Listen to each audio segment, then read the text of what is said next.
وحنهاي وهديك دوسيدا وحنهاي وانا معلمك وحنهاي وهديك دوسيدا وحنهاي وانا معلمك واجي بريبا او بحلقا ورابشو واجي بريبا او بحلقا ورابشو وحنكو ورورينا ودنكينا وحبرتا ودنكينا وحبرتا وحنبار واجبكيس وحنبار واجبكيسا وهسن مينو وابن مينو وروريقي مينو ويعن مينو وهسن مينو وابن مينو وروريقي مينو ويعن مينو. بسم الله الرحمن الرحيم ومركل لي برنامجكيني كبره هودا oo ka baxa TV-ga qaranka idaacada Radio Hargeysa waa macallin Cabdiasiis Axmed Jaamac oo idin la socotiin doona xisaabteeni xisaabta ee dugsiga sare gaar ahaan fasalka koowaad ee Form 1 waxaynu ku guda jirnay chapterkeeni labaad oo ahaa algebra khaasatan waxaynu maraynay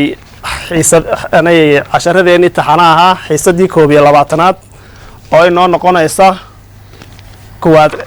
using quadratic formula inagoo isticmaalayna jidkiisa ablay way in many cases xaalado fara badan factorizing equation in la isireeyo isleeg or completing the square ama jidkii ama dhamaystirkii laba jibaarana lagu xaliyo can be long waxa laga yaabaa inay dheeraato or difficult ama waxa laga yaabaa inay adkaataba we can instead use haddaba halkaa waxaynu ka isticmaalaynaa the quadratic formula jidka saablay way jidka saablay waxaa lagu helayaa x waxay noola mid tahay minus b plus or minus square root b square minus 4ac divided by 2a. Solve this equation isleegtan xalli using adoo isticmaalaya quadratic formula isleegtaas si loo xalliyo dhowr way baynu isticmaali karnaa saddex way baynu isticmaali karnaa hore waxaynu soo isticmaalnay factorizing inagoo isireen ku xalinayna soo isticmaalnay mar kale waxaynu soo isticmaalnay complete square dhamaystirkii laba jibaarane imikana waxaynu ku xalinaynaa quadratic formula way waxaynu haysanaa x square plus 5x plus 6 is equal to 0 eedeni waa 1 horgalaha x square baa wuxuu noo noqonayaa a horgalaha tibixda dhexna wuxuu noo noqonayaa b kan ugu dambeeyana wuxuu noo noqonayaa c marka eedeni waa positive 1 b deeni waa positive 5 c deenina waxa weeye positive 6 formuladan baynu ku badbadaleynaa marka oo waxaynu oranaynaa x baa waxay la mid tahay minus b plus or minus square root b square minus 4ac divided by 2a 2a gaas wuxuu qaybsan yahay ilaa iyo minus b buu qaybsan yahay 2a gaas wuxuu qaybsan yahay ilaa iyo minus b haddaba aynu ku badbadelana ardayo waxaynu oranaynaa x baa waxay la mid tahay b deeni waa 5 laakiin halkan waxay noo yaalla minus markaa wuxuu noqonayaa minus 5 plus or minus square root b deeni waxa weeye positive 5 markaa b square waxay noqonaysaa 5 square minus kuwan isku dhufashaa ka dhaxaysa 4 into eedeni waa 1 lagu sii dhuftay c oo 6 ah intaasoo loo qaybiyey 2a oo noqonaysa 2 times 1 ilan eedeni waa 1 sidaas daraadeed x waxay noola mid tahay baynu oranaynaa intan gudaha ku jirtaynu xalinaynaa marka hore minus 5 plus or minus square root 5 laba jeer isku dhufo waa 25 minus 4 times 1 times 6 waxay noqonaysaa 24 divided by 2 times 1 waa 2 ay labadaasaan kala goynayaa intan baynu horta marka hore xalinaynaa x baa waxay la mid tahay baynu oranaynaa minus 5 plus or minus labadaa kala go square root of 1 divided by 2.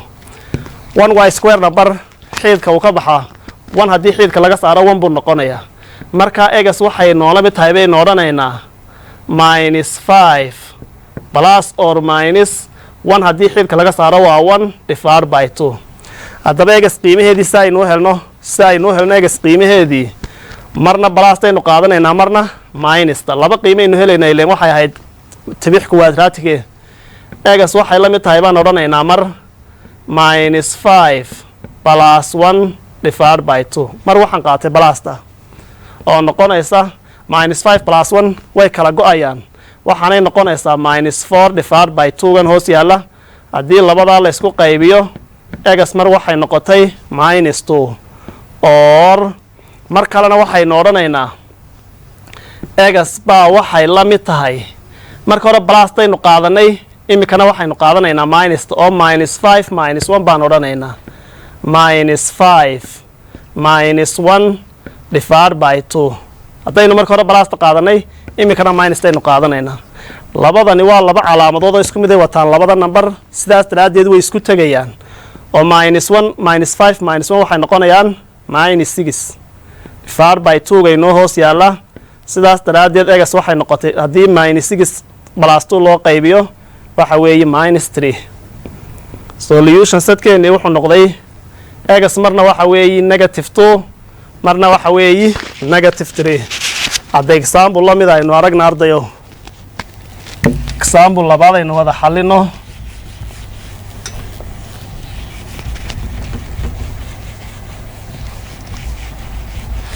waay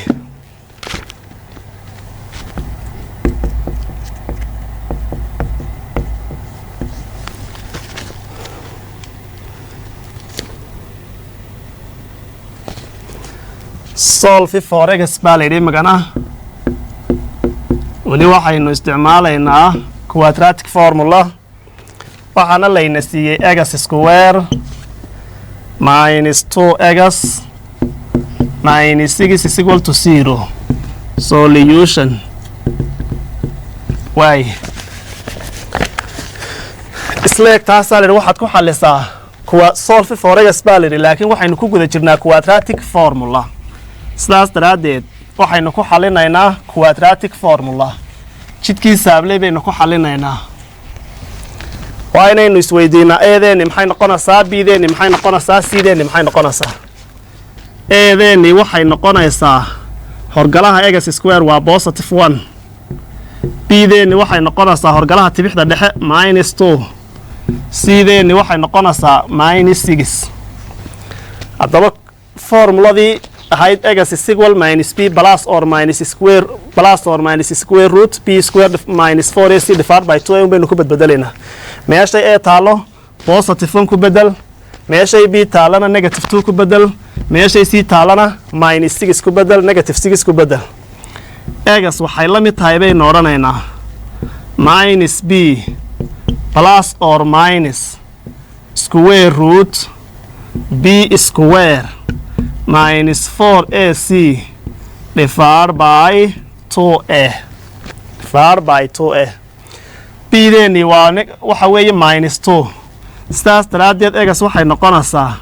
minus into minus 2. labadaa minus waxay noqonayaan mid b the formulada ku jirtay noola socday iyo mid numberkay noola socday b ay noo leeg tahay plus or minus square root b square bdeeni waa minus 2 minus 2 la square gareeyey minus 4 times eedeeni waa 1 times cdeeni oo ah minus 6 intaasoo loo qaybiyey 2 times 1. waay aynu ka sii soconno egas waxay noola mid tahay baynu odhanaynaa minus lagu dhuftay minus halkaas waxay noqonaysaa positive 2 plus or minus baa inoogu xiga square root minus 2 haddii laba jeer isku dhufto waxa weeye positive 4 minus 2 haddii laba jeer la isku dhufto waxau noqonayaa positive 4 minus 4 lagu dhuftay 1 lagu dhuftay minus 6 minus ku dhufa halkaas waxay noqonaysaa plus waay 4 times 6 na waxa weeye 24 divided by 2 haddii laba hal lagu dhufto waa laba waynu ku badbedelnay a-deeni waa positive 1 b-deeni waa negative 2 c-deeni waxa weeye negative 6 halkani minus b bay ahayd markaa minus into minus baynu odhanaynaa minuskan iyo minuskan markay isku dhacaan positive 2 bay noqonayaan plus or minus b square baynu odhanaynaa b-deeni waa minus 2 minus 2 haddii la square gareeyo wuxuu noqonayaa positive 4 minus lagu dhuftay minus waxa weeye positive 4 lagu dhuftay hal lagu dhuftay 6na waxay noqonaysaa 24 divided by 2 aynu ka sii soconno this is labadan isku gee egas waxay noola mid noqonaysaa 2 plus or minus square root of 28 divided by 2 kani maaha square number kani maaha square number laakiin oo xididka inooga bixi maayo laakiin waad fududayn kartaayo 28 ka waxaad ka dhigan kartaa 4 times 7 marka labadan keeba square number afar xid ka saar waa 2 baa dibadda u baxaya maxaa gudaha inoogu hadhaya 7 kii baa gudaha inoogu hadhaya marka 28 kii waxaan ku bedelan karaa 2 radical 7 sidaas daraadeed egas waxay noqonaysaa 2 plus or minus 2 plus or minus halkaa waxaan ka dhiganaynaa square root of 4 times 7 divided by 2 waynu iska fududaynaynaa laakiin square number maaha xididka inooga bixi maayo egas markaa waxay noqotay kan baa xididka ka baxaya kan baa markaa horgalaha halkan yaalla ku dhacaya horgalaha meeshan yaalla waa 1 waa 2 plus or minus 2 radical 7 divided by 2 waayahay hooseeyaha meesha yaallaa hadduu kan iyo kan labadaba u qaybsamo waad u qaybin kartaa sidaas daraaddeed baa waxaynu odhanaynaa 2gani kana uu qaybsan yahay kana uu qaybsan yahay midba gaarkiisa ugu qaybi halkaasi waxay noqonaysaa 1 plus or minus radical 7 2gan baa u qaybsamay laba u qaybi waa hal labadani kana way u qaybsamaysaayo wuxuu noqonayaa 1 si aan egas qiimaheedii u helo marna positive-kan qaadanaya marna negative-kan qaadanayaa sidaas daraaddeed baa egas mar waxay noqonaysaa 1 plus radical 7 or egas marna waxay noqonaysaa 1 minus radical 7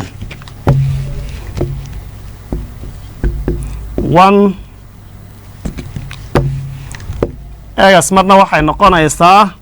1 minus radical 7 waay halkaasaad ku joojin kartaa kanis xididka kaagama baxo meeshaa waad kaga tegi kartaa waay kaanaynu hadda halkaa ku dhaafna ardayow the discriminant of a quadratic waxaa la yidhi in the quadratic formula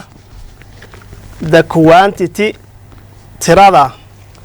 b square minus 4ac b square minus 4ac marka egas lagu helayay minus b plus or minus square root b square minus 4ac divided by 2a markii lagu helayay intaa ku jirta under square root intaa under square rootka ah intaa square rootka ku jirta ayaabaa waxaa la yidhaahdaa discriminant the quantity tirada b square minus 4ac b square minus 4 is under the square root sign ee ku jirta calaamadda square rootka calaamadda square rootka waa kane scolid ayaa waxaa la yidhaahdaa intaasaa waxaa la yidhaahdaa the discriminant baa la yidhaahdaa tani waxay ahayd formadii jidka saablay intaasaa waxaa la yidhahdaa rootka ku jirta intaa calaamadda rootka ku jirtee b square minus 4ac baa waxaa la yidhahdaa the discriminant the symbol dhalta calaamaddaa dhaltana is used waxaa loo isticmaalaa to represent inay u taagnaato the discriminant so sidaas daraaddeed dhalta waxay noola mid noqonaysaa b square minus 4ac dhalta waxay u taagan tahay discriminant waa calaamadii discriminanta markaa dhalta waxay la mid tahay b square minus 4ac waay the quadratic formula becomes haddaba intaa markaynu ka dhiganay b square minus 4ac markaynu ka dhiganay discriminant aynu dhalta u qaadanay the quadratic formula formuladii jidka saablay ee sidan ahayd waxay noqonaysaa minus b plus or minus b square minus 4ac baa waxaan ku bedelanaynaa dhalta divided by 2a ileen dhaltaa waxay noogu taagan tahay b square minus 4ac saas daraadeed haddii dhalta ay leekaato 0 oo halkaasi ay 0 noqoto egas formuladii waxay la mid noqonaysaa minus b divided by 2a waayo halkaa haddii 0 lagu bedelo 0 divided by 2a waa 0 markaa intan unbaa soo hadhaysa minus intani waxay noqonaysaa baan ujeedaa 2a-gani kana u qaybsamaa kana u qaybsanaa saas daraadeed minus b divided by 2a unbaa meeshii noogu soo hadhaysa minus b divided by 2a baa meeshii noogu hadhaysa is the only solution kaliyu noqonaya way if delta is greater than 0 hadday dhalta oo ah intaa ku jirta under square root yacni b square minus 4ac markaad ku badbadasho hadday 0 ka weynaato markaa square root of delta is a positive real number buu noqonayaa numberka ka soo baxayaa wuxuu noqonayaa positive real number tiro positive oo real number buu noqonayaa so there is two distinct real roots laba solution baad markaa helaysaa sidii kuwii example-da aynu ka soo shaqaynaynay oo kale if delta is less than 0 hadday dhalta ka yaraato 0 oo ay halkani noqoto minus wixii 0 ka yara dee minus buu noqonayaaye is not real number noqon maayo imaginary number buu noqon and so there is no real rootsna iman maayaan marka real numbers iman maayaan example 1 use the discriminankii isticmaal to determine si aad u hesho the nature of the roots kuwan rootskoodii values qiimayaashii soo bixi lahaa si aad u hesho hadda discriminankii isticmaal discriminanta wuxuu ahaa dhalta waxaa lagu helayay minus b plus or minus waxay ahayd b square minus 4ac bay ahayd b square minus 4ac marka halkan markaynu joogno bdeeni maxay noola mid noqonaysaa bdeeni waa minus 2 edeennina waa 1 markaynu halkan tan joogno edeeni waa positive 2 horgalaha ega square baa noo noqonayay bdeenina waxa weeye negative 2 cdeenina waxa weeye positive 3 ku badbedel haddaba dhalta ama discriminankii wuxuu noqonayaa minus b waxaan u jeedaa b square minus 4ac buu haayo ku badbedeluun bdeeni waa tan waa minus 2 la isku weergareeyey minus 4 into edeeni waa 2 lagu dhuftay maxay ahayday cdeenina waxa weeye 3 cdeenina waa 3 waay dhalta discriminankii wuxuu noola mid ahaa b square minus 4ac discriminankiiba wuxuu noola mid ahaa b square minus 4ac saas daraadeed waynu ku badbedelanaynaa formuladaas maadaamood e haysato bna haysato cna haysato ku badbedelun minus 2 laba jeer isku dhufo waxa weeye positive 4 minus 2 haddii laba jeer la isku dhufto wuxuu noqonayaa positive 4 minus 4 laba ku dhufo waxa weeye 8 kan ku dhufo waxa weeye 24 haddii labadaa la kala gooyo waxa uu noqonayaa minus 20 haddii labadaa la kala gooyo wuxuu noqonayaa minus 20 haddaba waxay noqonaysaa square root of minus 20 oo if delta is less than 0 hadday dhalta oo intani noo soo baxday ay ka yaraato 0 there is no real number ma imanayo number caadi ma imanayo saas daraadeed sinis baynu odhanaynaa maadaama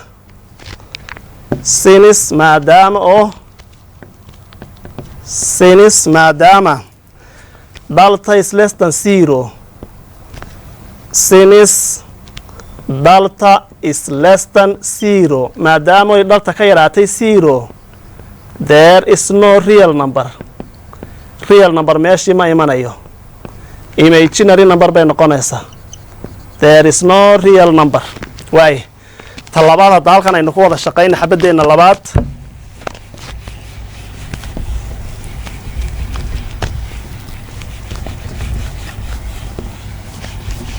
waay bda waxaynu haysanaa ardayow 3x square minus 4x minus 2 intaasaa waxay la mid tahay 0 intaasaa waxay la mid tahay 0 sidaas daraaddeed discriminant ku xalli baa laynagu yidhi discriminankii waxaa lagu helayay oo dhalta aynuu qaadanay b square minus 4ac eedeennii waa imisa waa positive 3 bdeennii waa imisa waa negative 4 aynu ku badbedelna haddaba waxaynu odhanaynaa dhalta waxay noola mid noqonaysaa baynu odhanaynaa bdeennii waa tan waa minus 4 whole square minus 4ac 4 into eedeennii waa positive 3 cdeennina waxa weeye negative 2 waaye dhalta markaa waxay noola mid noqonaysaa kan waxa weeye positive 16 minustaasay ku dhici doontaa waxay noqon doontaa plus 4 3 ku dhufo 12 kun ku dhufo 24 sidaas daraaddeed dhalta waxay noola mid noqotay 40 maadaamay positive noqotay oy 0 ka weynaatay if dhalta is greater than 0 hadday dhalta oo discriminankii u ka weynaada 0 there is 2 real roots laba real root baa imanaya waay kani markaa maaha maxayda square number laakiin waxaynu odhanaynaa since dhalta is greater than 0 there is 2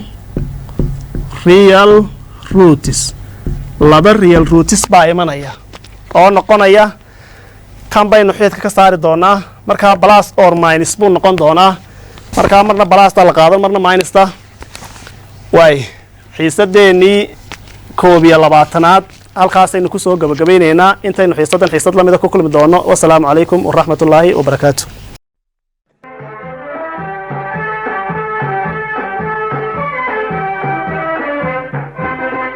waxaan nahay wahdiga dugsiyada waxaan nahay waanada macalinka waxaan nahay wahdiga dugsiyada waxaan nahay waanada macalinka waagii baryaba awbax laga waraabsho waagii baryaba awbax laga waraabsho waxaan ku warwaraynaa wadankiina wax u barta oo xambaaro waajibkiisa wahadsan mayno